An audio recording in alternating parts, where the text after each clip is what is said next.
Assalamualaikum warahmatullahi wabarakatuh. Bismillahirrahmanirrahim. Alhamdulillahirabbil alamin. Wassalatu wassalamu ala asrafil mursalin sayyidina Muhammadin wa ala alihi wa sahbihi ajma'in, amma ba'd. Pemirsa sekalian, Amul Huzn, tahun duka cita, tahun kesedihan. Dinamakan tahun tersebut tahun duka cita, Amul Huzn, karena di tahun tersebut dua orang yang sangat Nabi cintai, keduanya sebagai pelindung Nabi, meninggal dunia, yaitu pamannya Abu Thalib meninggal di bulan Rajab.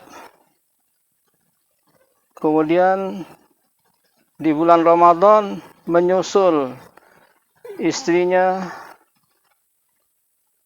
Ummul Mukminin As-Sayyidah Khadijah, yang mana ketika keduanya masih hidup, ketika Abu Thalib masih hidup, orang-orang kafir Quraisy tidak ada yang berani langsung mengganggu Nabi, karena mereka sangat memandang Abu Thalib, karena mereka sangat takut dan segan kepada Abu Thalib ini. Paling hanya tokoh-tokohnya saja, pembesarnya saja, bangsawannya saja yang berani mengganggu. Itu pun sebatas hanya hinaan, cacian. Namun tatkala Abu Thalib meninggal dunia, gangguan yang luar biasa dahsyatnya. Bahkan para budak pun sanggup meludahi Nabi. Bahkan mereka berusaha ingin menghabisi Nabi. Maka itulah para ahli sejarah menamakan tahun tersebut dengan tahun duka cita. Jadi bukan Nabi yang menamakan tahun tersebut Amul Huzn, tahun duka cita, tapi para ahli sejarah. Jadi gangguan yang begitu dahsyatnya dari orang-orang Quraisy sepeninggalnya Abu Thalib, Nabi berdakwah sudah ditolak mentah-mentah, tidak ada yang mau menerima, beliau dihina, bahkan terancam nyawanya. Maka beliau terpikir untuk mencari tempat perjuangan yang baru, lokasi yang baru. Mudah-mudahan di tempat yang baru ini orang-orang penduduknya mau menerima dakwah beliau. Akhirnya terpikirlah oleh Nabi, daerah baru yang akan dia tuju ini adalah Taif. Dari Mekah ke Taif lebih kurang 80 km. Akhirnya Nabi langsung menuju ke Taif pada hari itu juga, di siang hari yang panas, di musim panas. Terpaksa di siang hari itu juga Nabi langsung menuju ke Taif, karena keadaan sangat membahayakan sekali. Nabi berjalan menuju ke Taif, jalan kaki, tidak ada kendaraan, berjalan kaki 80 kilometeran, naik turun bukit, tidak ada kendaraan. Jangankan onta, kuda, keledai pun tidak ada, jalan kaki. Akhirnya tatkala beliau sampai di Taif sana, beliau datangi pembesar-pembesarnya, pimpinan-pimpinannya. Beliau jumpai semua, beliau dakwai. Dia katakan, saya Rasulullah, utusan Allah, berimanlah kepada Allah, ucapkan la ilaha illallah. Namun dakwah Nabi ini ditolak mentah-mentah. Bahkan mereka hina Nabi dengan penghinaan yang sangat menyakitkan sekali.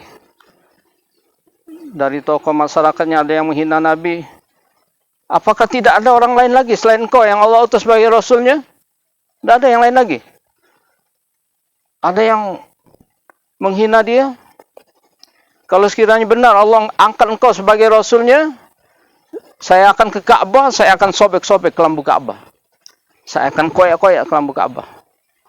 Bermacam-macam hinaan.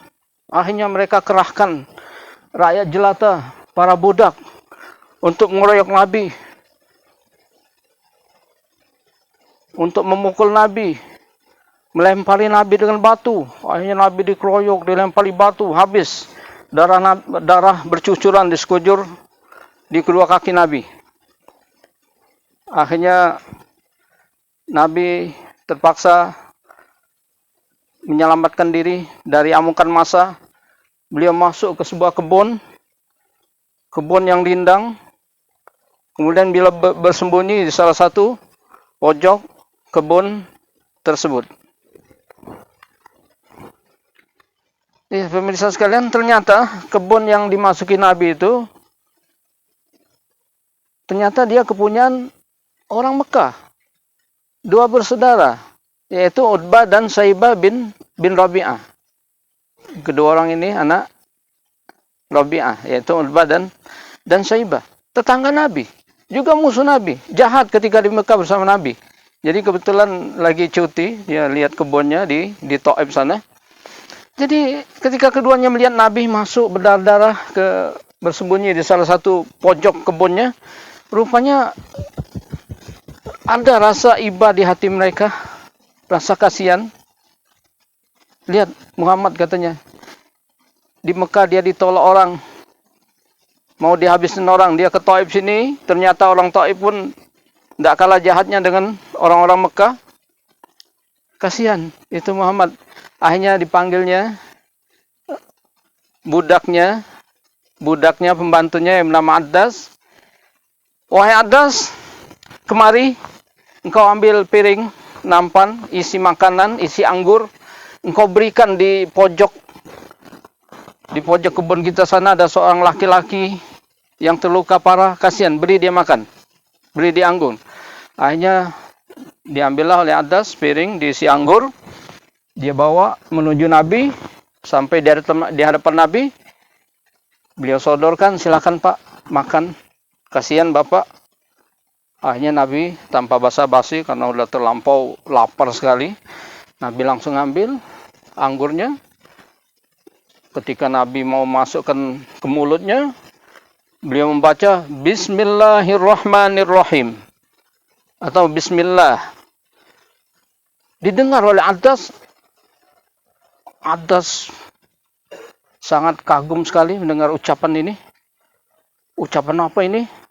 Saya tidak pernah mendengarkan orang-orang sini mengucapkan kalimat seperti ini.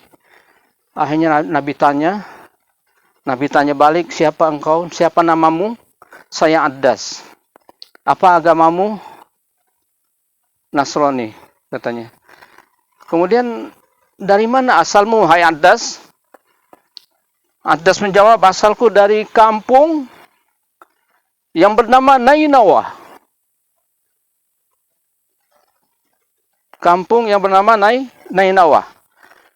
Akhirnya Nabi kata, kalau begitu engkau berasal dari kampung, dari negeri, kampungnya orang soleh yang bernama Yunus bin Matta. Semakin kaget, semakin terperanjat Addas. Orang ini tahu Yunus, dan Addas ini seorang budak yang tahu sedikit banyak tentang sejarah Nabi Yunus. Jadi akhirnya dia tanya lagi, wahai Bapak, apa yang kau ketahui tentang Yunus bin Matta?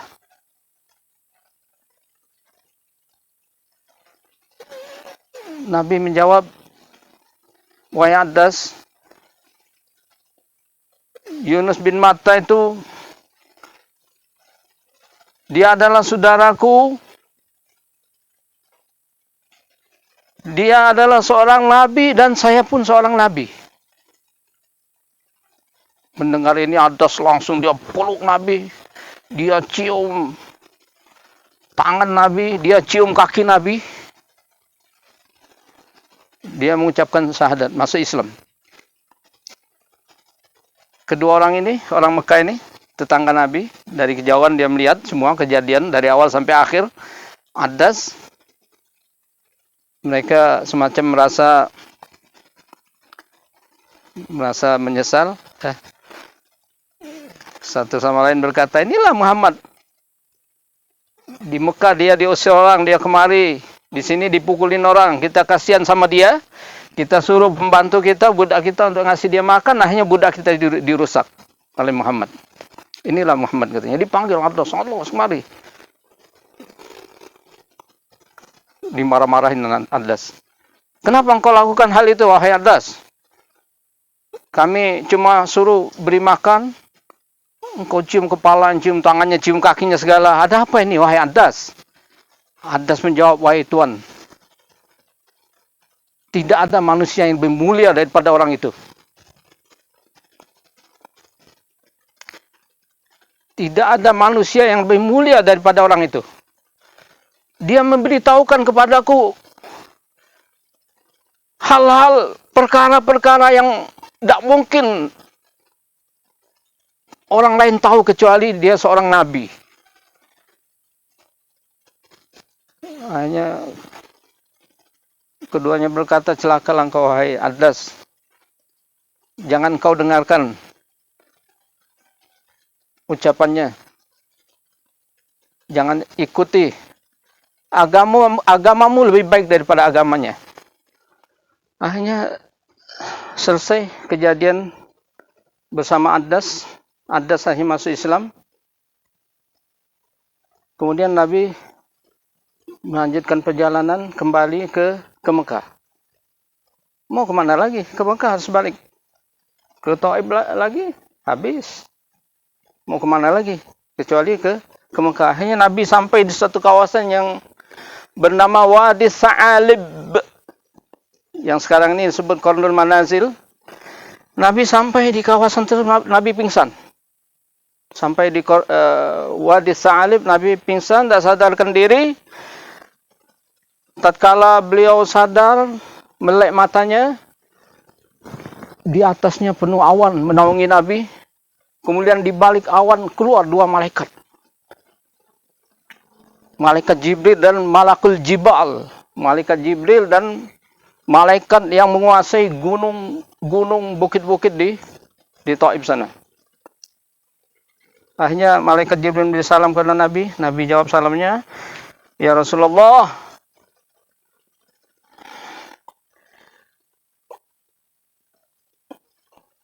sesungguhnya Allah SWT mengetahui kelakuan orang-orang Taif terhadapmu, kekejaman orang-orang Mekah terhadapmu. Ini saya kenalkan kepada engkau malaikat yang menguasai gunung-gunung di sini. Silahkan kau perintahkan dia untuk memberikan balasan kepada orang-orang Taif yang menzalimimu. Akhirnya malaikat gunung langsung memberi salam kepada Nabi. Dijawab oleh Nabi. Langsung tanpa basa-basi. Malaikat ini macam tidak sabar lagi ingin menghabisi orang-orang Mekah, orang Taif yang keterlaluan terhadap Nabi. Malaikat Jibal, malaikat gunung ini langsung mengusulkan kepada Nabi, ya Rasulullah, di hadapanmu ini ada gunung, dua gunung yang besar. Perintahkan kepadaku sekarang juga untuk melimpahkan dua gunung besar ini ke penduduk Taif. Saya akan lakukan sekarang juga ya Rasulullah. Akhirnya Nabi kata, jangan lakukan itu wahai Malakul Jibal. Saya masih mengharap anak keturunan mereka nanti akan mau beriman kepada Allah, tidak menyekutukan Allah Subhanahu wa taala. Jadi inilah Nabi kita Muhammad SAW. Wa ma arsalnaka illa rahmatan lil alamin. Beliau pribadi dia disakiti, dizalimi macam apapun, tidak ada sedikit pun ingin balas dendam. Jangan lakukan itu wahai malakul jibal. Saya masih mengharap nanti walaupun mereka sekarang tidak mau terima, insya Allah anak cucu mereka nanti mau beriman kepada Allah SWT.